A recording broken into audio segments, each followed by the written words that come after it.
کی تعداد کم و بیش 20,000 تھی۔ وہ یوں لاپتہ ہوئے کہ ادھر ادھر چھپ گئے تھے۔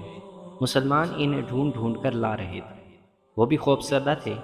وہ نادم بھی تھے کہ انہوں نے ایک جھوٹے نبی کے ہاتھ پر بیعت کی، جس نے انہیں کہا تھا کہ اسے خدا نے ایسی طاقت دی ہے کہ فتح ان کی ہوگی اور مسلمان تباہ ہو جائیں گے۔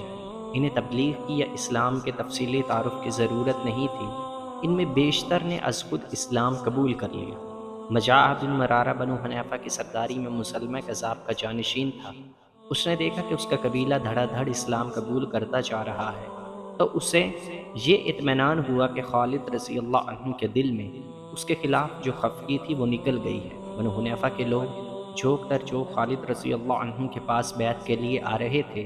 خالد رضی اللہ عنہ نے ان میں سے چند ایک سرکردہ افراد کا ایک وفد تیار کیا اور انہیں خلیفۃ المسلمین کے ہاتھ پر بیعت کے لیے مدینہ بھیج دیا۔